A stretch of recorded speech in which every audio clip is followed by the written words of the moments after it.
వి gold trusted gold buyers మీరు తాకట్టు పెట్టిన బంగారాన్ని విడిపించి ఈ రోజు ఉన్న మార్కెట్ ధరకు కొనబడను 7771077720. నమస్తే, వెల్కమ్ టు ఐ డ్రీమ్. నేను మీ మాధురి. మనలో చాలా మందికి గ్యాస్ట్రిక్ ట్రబుల్స్ ఉంటాయి. అయితే ఈ గ్యాస్ట్రైటిస్ ట్రబుల్స్ని అధిగమించడం ఎలా, దానికి చెక్ పెట్టడం ఎలా, ఒకవేళ ఉన్నవాళ్ళు కానీ అసలు లేని వాళ్ళకి అసలు రాకుండా ఎలా చేసుకోవాలి, డీటెయిల్గా చెప్పడానికి మనతో పాటు ఉన్నారు ఆంజనేయులు రాజు గారు, హర్బలిస్ట్ అండ్ ట్రెడిషనల్ హీలర్. తనని అడిగి డీటెయిల్గా తెలుసుకుందాం. నమస్తే సార్. నమస్తే అమ్మా. సార్, గ్యాస్ట్రైటిస్ అసలు రాకుండా ఎలా చేసుకోవాలి, వచ్చిన వాళ్ళు ఏం చేయాలి? ఏదైనా రాకుండా చేసుకోవటం అనేది మంచిదమ్మా. ఒక ప్రాబ్లం వచ్చాక దానికి మందు ఏదైనా తడుముకునే లోపలమ్మా అది రాకుండా చేసుకోవాలంటే లైఫ్ స్టైల్ జాగ్రత్తగా ఉండాలమ్మా. లైఫ్ స్టైల్ మార్చుకోవాలి. ఈ ప్రాబ్లమ్స్ అన్నీ ఎందుకు స్టార్ట్ అవుతున్నాయి అంటేనమ్మా, ఎందుకు వస్తున్నాయి అంటే పూర్వం మనం 2 సార్లే తినేవాళ్ళం అమ్మా. అవును. ఇప్పుడు బ్రేక్ఫాస్ట్ దొరికిన సారల్లా తింటున్నాం. బ్రేక్ఫాస్ట్ మిడ్ మీల్స్ ఇవన్నీ పోయాయి. దొరికిన ప్రతిసారి తింటున్నాం అమ్మా. యాక్చువల్గా ఆయుర్వేద శాస్త్రంలో ఏమంటారంటే మీరు ఒకసారి ముందర తిన్న ఆహారం పూర్తిగా అరిగేదాకా మళ్ళీ ఏమీ తినొద్దంటారమ్మా. ఓకే. అది వాళ్ళ కీటో డైట్ అని లేకపోతే ఏయో పేర్లు పెట్టి మన ఏదైతే ఉపవాసాలు ఉన్నాయో, ఏదో ధనుర్మాసం అని, లేకపోతే ముస్లిమ్స్లోనేమో వాళ్ళకి రంజాన్ మాసం, ఇలాగా మనకి ఏకాదశ ఇదమ్మా, కొంతమంది శనివారం అని, ఇలా ఆ ఉపవాసం అనేది ఒక అద్భుతం అమ్మ, ఒక అమృతం, ఒక అద్భుతం. పూర్వం అందుకనే లంకనం చేస్తే అన్ని జబ్బులు తగ్గిపోతాయి అనేవారు. అది 100% నిజం. అప్పుడు జ్వరం వచ్చినా కూడా లంకనం చేస్తే జ్వరం తగ్గిపోతుందని 100% కరెక్ట్ అమ్మ. అది దాన్ని తీసుకుని వాళ్ళెవరో కీటో డైట్ అని పెడితే వాళ్ళకేమో ఒక నోబెల్ ప్రైజ్ ఇస్తారు. కీటో డైట్ కాదు, దానికి ఫాలో అవడానికి దాన్ని అంటే ఆ డైట్ ని ఫాలో అవడానికి డైటీషియన్ కి 10,000 20,000 కూడాను ఇస్తారు. కానీ మనం పూర్వం తిన్నట్టుగా 2 సార్లు తింటే ఏ ప్రాబ్లమ్ ఉండదమ్మా. అసలు 2 times అంటే మీరు మార్నింగ్ లేచాక టిఫిన్ తింటారో, భోజనం చేస్తారో, ఏం చేస్తారో ఒకసారి తినాలమ్మా.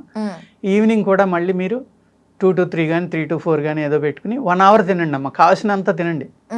ఇంకా ఫుడ్ మీద విరక్తి పుట్టి ఇలా తినండి అమ్మ. గంట తినండి, స్లోగా తినండి, బాగా నవలండి. మీకు చెప్తున్నాను కదా, మళ్ళీ పడుకుందాక ఏం తినాలనిపించకూడదు మనకి. అలా తినేసి పడుకోవాలమ్మా. 12 hours పడుతుందమ్మా మనం తిన్న ఆహారం పూర్తిగా మన బాడీలో అన్ని అవయవాలకి సర్దుకోవడానికి అరిగిపోయి 12 hours అమ్మా. ఓకే. 12 hours అంటే 12 గంటలు దాటాక మీ బాడీ మిరకిల్స్ చేస్తుందమ్మా. ఏ విధంగా అంటే ఈ పొట్టలో ఏదైతే ఆహారం అరిగించడానికి బ్యాక్టీరియా కానీ గుడ్ బ్యాక్టీరియా ఉంటుందమ్మా, వాటికి రెస్ట్ దొరికిందమ్మా. రెస్ట్ దొరికినప్పుడు ఏం చేస్తాయి, అవన్నీ బాడీ అంతా డిస్ట్రిబ్యూట్ అవుతాయి. అవి మీ బాడీని రిజునేట్ చేయటం మొదలు పెడతాయి. కొత్త సెల్స్ని పుట్టింతాయమ్మా. అదే టీ సెల్ అమ్మా. ఓకే. ఒక టీ సెల్ అంటే ఇమ్యూనిటీ సెల్ అంటారు దాన్ని. ఒక యోగి చెప్తా ఉంటే విన్నానమ్మా నేను, ఒక సాధువు చెప్తా ఉంటే, సైంటిస్ట్ కూడా కాదు, 10,000 ఆటో ఇమ్యూన్ సెల్స్ని చంపుతుందంటమ్మా ఒక టీ సెల్. 10,000 ఆటో ఇమ్యూన్ సెల్స్ని చంపుతుంది. ఇమ్యూనిటీ సెల్స్ని ఒక టీ సెల్ చంపుతుందంట. అంటే ఎంత గొప్ప మెకానిజం మీ బాడీలో జరుగుతుందో చూసుకోండి అమ్మా మీరు. అంటే 16 hours కనుక ఒక మీల్స్కి మీరు గ్యాప్ ఇవ్వగలిగితే మీ ఆరోగ్యం ఎప్పుడు బాగానే ఉంటుందమ్మా. ఓకే. ఇన్ని రకాల ప్రాబ్లమ్స్ రావడానికి కారణం ఏంటంటే మనం తిన్న ఆహారాన్ని అరిగించడానికి మన బాడీలో ఉన్న పిత్త గ్రంథి అవనివ్వండి, లివర్ అవనివ్వండి, ఇవన్నీ కూడా ఇంటెస్టైన్స్ అవనండి, అనేక రకాలైన యాసిడ్స్ని, ఫ్లూయిడ్స్ని రిలీజ్ చేస్తాము. ఆ యాసిడ్స్ అనుకోండి, ఇంకోటి అనుకోండి, యాసిడ్స్ కూడా పిత్త గ్లాండ్ అయితే యాసిడ్ రిలీజ్ చేస్తాం. అంటే మనం పైచి గ్రంథి అంటాం కదమ్మా, అది ఉంటేనే అరుగుతుందమ్మా. ఓకే. అది రిలీజ్ చేసిన యాసిడ్ వల్ల ఆహారం అరుగుతుంది. అప్పుడు ఏమవుతుందన్న, ఆ యాసిడ్ ఈ ఆహారంలో కలుస్తుందమ్మా, అరిగించడం మొదలుపెట్టింది. మీరు మళ్ళీ తినేశారు, మళ్ళీ రిలీజ్ చేస్తాను, మళ్ళీ తినేశారు, మళ్ళీ రిలీజ్ చేస్తాను. అది ఇంకా కంప్లీట్. ఈ 24 hours ఏం చేస్తున్నారు మీరు? టిఫిన్ అవనివ్వండి, స్నాక్స్ అవనివ్వండి, లంచ్, డిన్నరు, బ్రేక్ఫాస్ట్, లేకపోతే టీలు, డ్రింకులు, ఏ ఒకటి. మళ్ళీ ఎంత దారుణం అంటేనమ్మా, ఏదో నైట్ మార్కెట్లో అని పెట్టారు కదా, పడుకునే టైంలో వెళ్ళి తెల్లారుజామున 3 4 మళ్ళీ తింటున్నారు. తిని ఫోన్ చేసి తింటాం కాదు, మీ ఫ్రెండ్ అని కూడా చెరగొడుతున్నారు మీరు. నేను 2 ఎందుకు ఫోన్ చేసా 3 కంటే, అదేదో నైట్ బాజార్ ఉంది కదా, అక్కడ పలావ్ తిన్నాను, లేకపోతే ఇంకోటి ఏదో తిన్నాను అని చెప్పడం. వాళ్ళు కూడా లేచి వస్తారు. వీళ్ళందరూ కలిసి ఆ పడుకునే టైంలో తింటారమ్మ. అప్పుడు యాక్చువల్గా ఏంటంటేనమ్మా, ఎర్లీ మార్నింగ్ సూర్యోదయం ఈ టైంకి మీ బాడీలో ఆర్గాన్స్ అన్నీ మేల్కొని రెడీగా ఉంటాయమ్మా. ఓకే. ఆ కాస్మిక్ ఎనర్జీని అబ్జర్వ్ చేసుకోవడానికి, సూర్యుని యొక్క శక్తిని తీసుకోవడానికి పిట్టలు, కుక్కలు, జంతువులు అన్నీ కూడా ఇన్సెక్ట్స్ తెల్లవారుజామున లేచిపోతాయమ్మా 3:30, 4కి. మీ కోడి ఎన్నింటికి వస్తుందమ్మా? వాళ్ళ కాలం మారిపోయింది, హ్యాబిట్స్ మారిపోయినాయి, కానీ కోడికి ఇటు మానలేదమ్మా వాళ్ళకి. 3:30, 4కి ప్రకృతి అమ్మా, అది మారలేదు, మనం మారిపోయాం. అవి ఎందుకు వస్తున్నాయమ్మా? అవన్నీ మనమే చాలా తెలివైనవి. ఆ టైంలో లేచి ఆ రెక్కలు ఇదిపుకుని, రెక్కలన్నీ ముక్కుతోటి పాముకుని, కాళ్ళతోటి పాముకుని, మొహం శుభ్రం చేసుకుని వ్యాయామం చేస్తాయమ్మా. అవి ఓకే. బాడీ అంతా శుద్ధి చేసుకుంటాయమ్మా, ఆనందంగా అరుస్తూ ఉంటాయి. మనం ఎప్పుడు లేస్తున్నామో 8కి, 9కి, 7కి.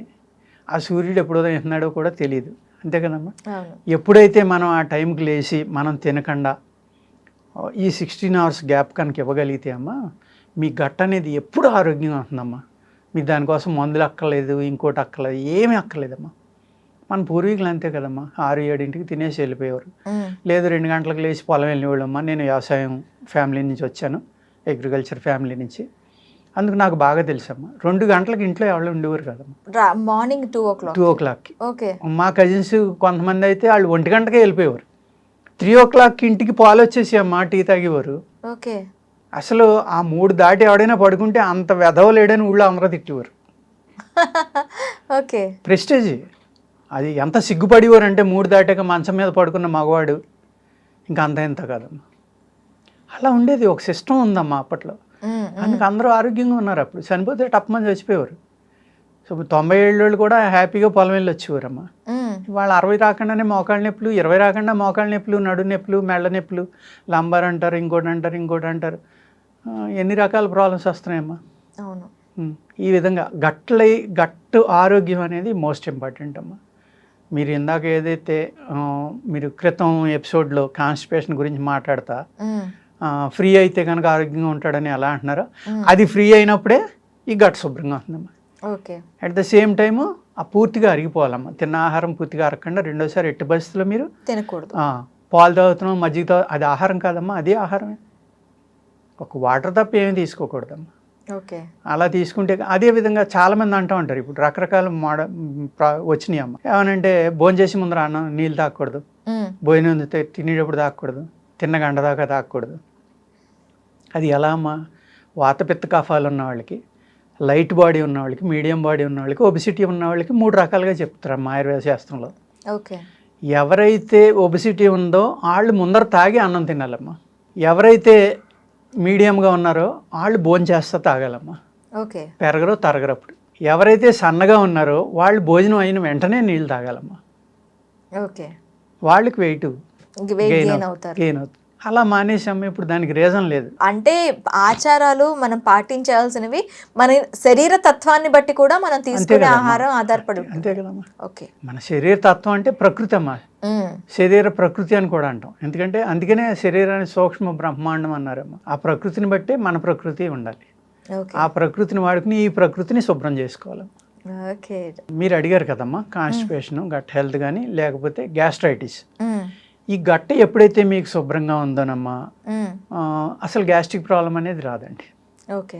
అందుకని ఏం చేయాలంటే మనం కంపల్సరీగా ఒక 12 గంటల నుంచి 16 గంటల మీల్కి మధ్యన గ్యాప్ ఇవ్వాలమ్మా.